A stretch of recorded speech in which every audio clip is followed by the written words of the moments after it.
Welcome back, everyone. The title of this video is Variable Demand. And so this video is going to be looking at how demand doesn't always exactly match up with what is consumed in reactors, owing to the destocking and restocking of the inventory and how demand is shifted through the contract cycle. So this is the part that a lot of people don't really understand. Because the other day I was talking with someone and they said, if there was a deficit, the price would be rising.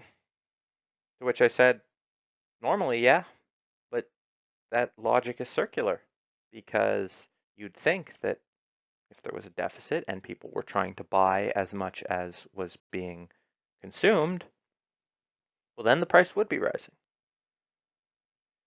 But when it comes to uranium and variable demand, this isn't always the case. Now, why is this not always the case? Well, because of inventories, because utilities run variable amounts of inventories, meaning at times they buy less than they consume, and at times they buy more. And overall, they have this inventory buffer, which delays price reactions. Again, remember, it takes time for the changes in the system to reach the other end of the rope. Meaning,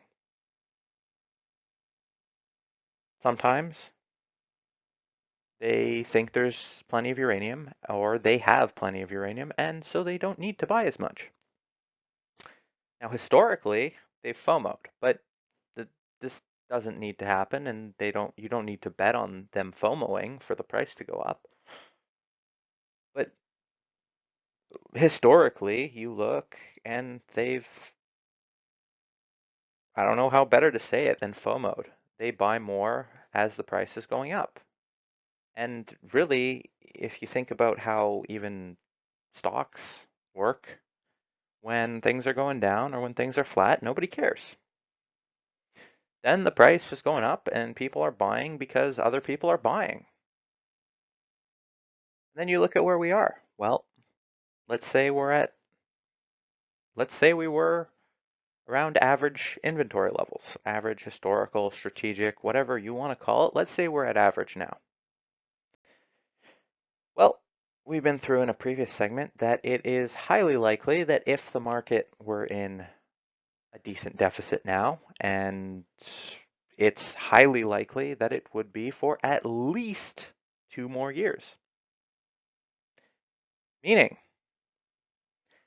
inventories in 2020 are going to be lower than in 2019, and in 2021, they're going to be lower still.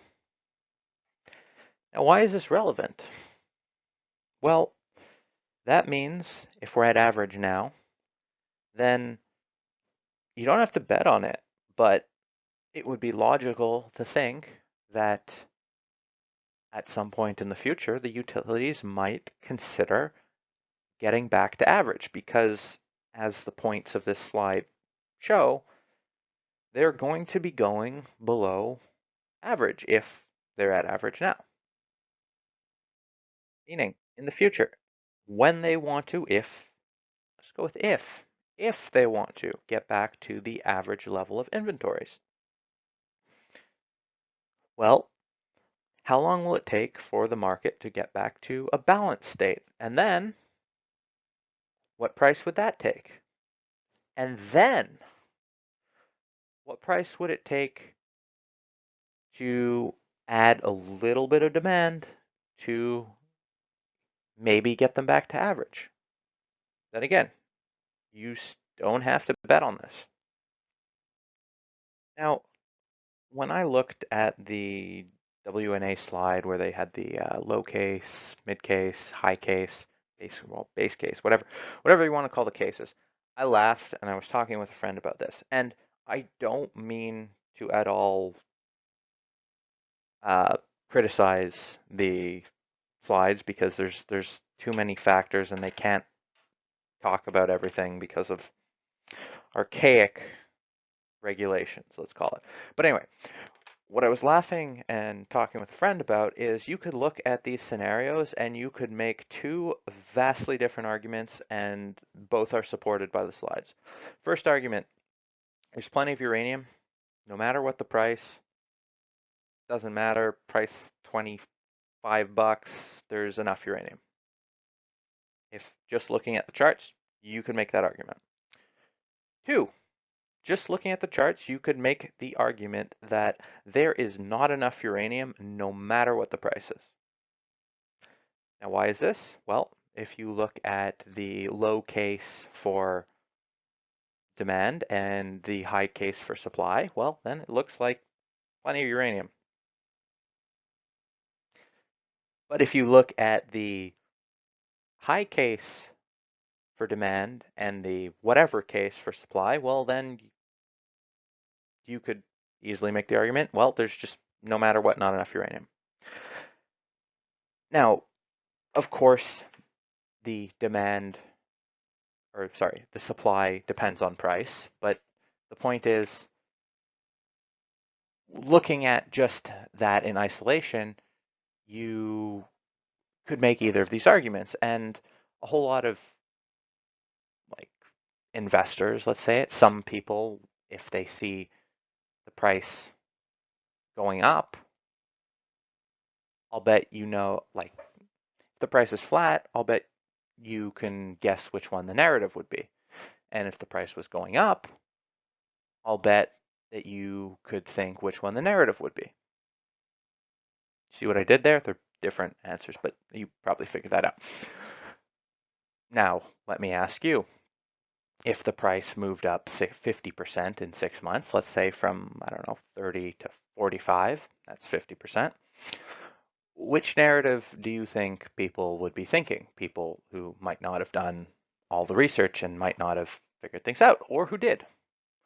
What would the narrative be then? Now, the next part of this is if you're caught off guard by this big price move, maybe this may be crazy, but maybe you didn't really think that it would be coming or would be coming this soon. And if you did expect it to be coming, why don't you have your uranium yet? But let's say you weren't. Well, are you really gonna, does it make sense to wait on an unproven mine or an expansion that where the uranium will only come in the future? Or, and I mean this sincerely, why not order a bit extra uranium? Like, yes, it might cost you a bit more, but I'm just saying it makes sense to order a bit more than you need because, in the last cycle, multiple mines failed. Sure would be unfortunate if you only bought enough. The demand case was higher and one of your mines failed. Because, and I'm saying this realistically, I'm not being sarcastic here. What if everyone else starts ordering plenty of uranium and you're stuck and then you have to pay double, triple the price? Why not just order a bit extra? Worst case, you use it in a few years. See where I'm going here? Now what happens if everyone starts thinking like this? Everyone thinking, well, I'll just get a bit extra and, but we'll be fine. Well, all of a sudden, what's the new demand number look like? So I'm going to go back to this question that I mentioned in a previous video. It's very important. Who's ready? What price? How much demand can they fulfill? And let's throw in this other one. How soon can they be ready? Because let's say you had 5 million pounds of demand to fulfill, but you could only do it in 2 years.